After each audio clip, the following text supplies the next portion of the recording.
अच्छा, मैं देखता हूँ इसीलिए आपके जो माँ हो, बहन हो या फिर आपकी दोस्त हो, उनके साथ कुछ न कुछ ऐसी घटनाएं हुई जिसके कारण आप महिलाओं के प्रति उनके जो प्रॉब्लम्स है उसके प्रति आप बहुत सीरियस हैं। जब बोल रहे हैं तो बहुत आपकी सारी हंसी हुई ना, गायब हो गई।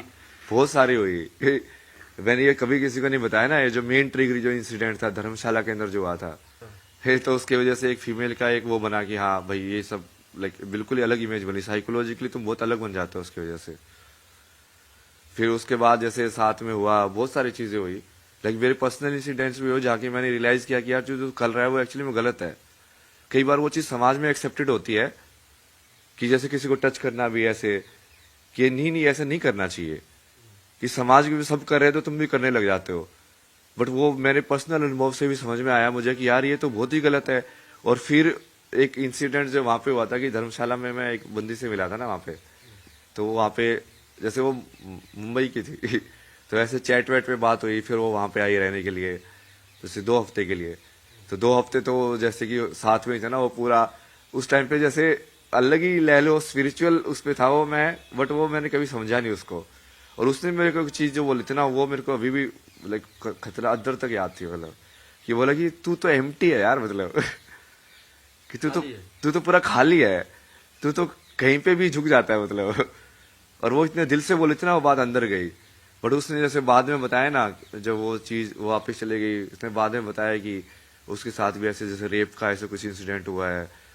तो उसकी वजह से चूंकि हम भी फिजिकल उसमें इन्वॉल्व थे ना, तो फिर मुझे वो बहुत ज्यादा वैसे एकदम से हिट किया कि यार अब मैं खुद को एनालाइज करने लग गया कि यार मैंने जो किया वो तो पूरा सेंसिटिविटी के साथ किया ना, मतलब कि हाँ मैं तो कहीं पे फोर्सफुल नहीं था या ऐसे। अब फिर मैंने बहुत सारे जैसे हेल्पलाइन में कॉल किया कि जब ऐसे केस होते हैं तो ऐसे लोगों से कैसे बात करनी चाहिए। पूरी पढ़ाई की मैंने उसकी कि हाँ ऐसे मतलब क्या सेंसिटिविटी रखनी चाहिए या कैसे उस चीज को हील किया जा सकता है किसी इंसान के साथ हुआ हो तो।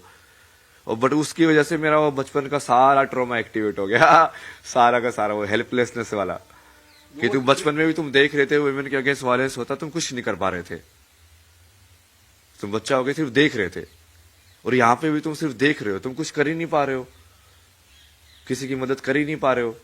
और उसकी वजह से वो पूरा मतलब मुझे सिर्फ वो इंसिडेंट ही घूमता रहता था मेरे दिमाग में, वो मेन डिप्रेशन का कारण वही था, सिर्फ वही इंसिडेंट घूमता रहता था पूरे टाइम मेरे दिमाग में।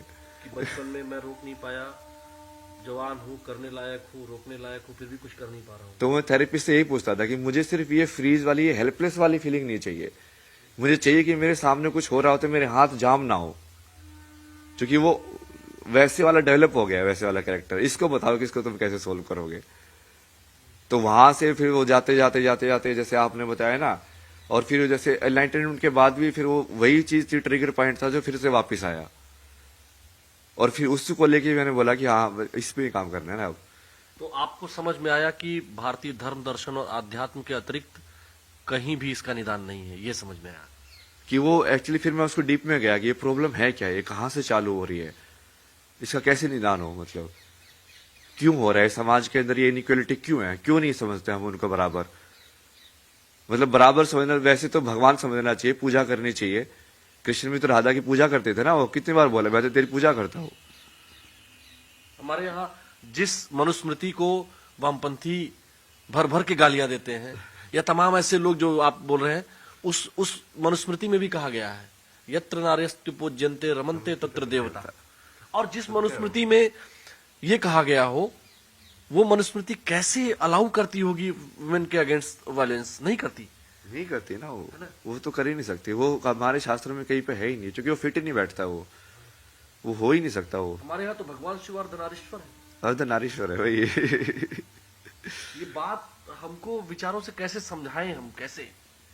यही तो समझा रहे हैं ना, अब ये कितना कितना सब प्रोसेस कर रहे हैं, वही तो समझा रहे हैं धीरे धीरे। हम लोग एक और इंटरव्यू करेंगे क्योंकि ये पूरी बात आ नहीं पाई। हाँ वो बहुत समय उस पे थी। चला गया ना वो। हाँ? पर्सनल पे चला गया ना वो। लेकिन ये जो नॉलेज का पिटारा है, जो ज्ञान का हमारे धर्म ग्रंथों में ये जो कुंभ है, ये इसी तरह के विचारों के लिए कुंभ है। और इसीलिए इस कुंभ ने, महाकुंभ ने आपको चुना है। हाँ मतलब वो महादेव ने वही मौका दिया है भाई, मैं तो कब से और महादेव स्टार्टिंग हमसे कराना चाह रहे में हाँ मैं जैसे मेरे से करा रहे हैं, वैसे आप भी, मैं निमित्त हूँ, आप भी निमित्त हो। चल उनकी इशारों पे ही रहा है सब कुछ। बिल्कुल इशारे पे चल रहा है। वही ना मैं वहां इंटरव्यू करने आया था और ना आप वहां इंटरव्यू देने के लिए बैठे थे। वही जो होना होता है वही होता है। पहले से प्रारब्ध में लिखा था मेरे। प्रारब्ध में लिखा, उसी को वही बोलते हैं कि विधान या नियति। राम में कितनी बार बोलते हैं ना कि ये तो नियति है, लक्ष्मण को समझाते हैं कि ये तो नियति है, नियति को तो मानना पड़ता है। तो आज का ये साक्षात्कार कहें, बातचीत कहते हैं, संवाद कहते हैं। संवाद सबसे बढ़िया शब्द है। संवाद के अंदर भी देखे ना, सम देखना आपको कितनी जगह पे यूज हुआ है। संस्कृति, संवाद, संसार। सम शब्द बराबर जिससे होता है ना, कि मतलब संवाद वही होगा ना जिसमें हम दोनों बातचीत कर रहे हैं, हम दोनों एक दूसरे को सुन रहे हो, तब संवाद हुआ। बराबर में वाद हुआ, मतलब वाद तो बोलने को ही बोलते हैं ना। तो देखिए, ये जो महाराज जी के साथ हमारा संवाद है, ये हम आपको फिर भी दिखाएंगे। अभी बहुत कुछ ज्ञान है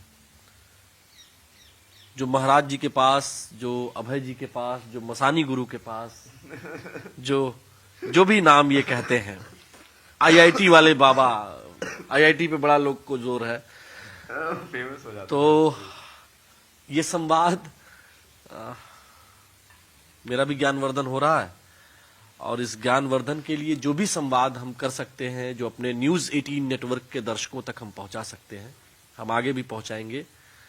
ये वादा कर रहे हैं कि आपको शुद्ध रूप से आध्यात्मिक चेतना के स्तर पर हम ले जाने का प्रयास करेंगे, और गृहस्थ जीवन में रहते हुए, समाज जीवन में रहते हुए हम कैसे भारतीय धर्म, दर्शन, विज्ञान को आप तक पहुंचाए, ये हमारा पूरा प्रयास होगा।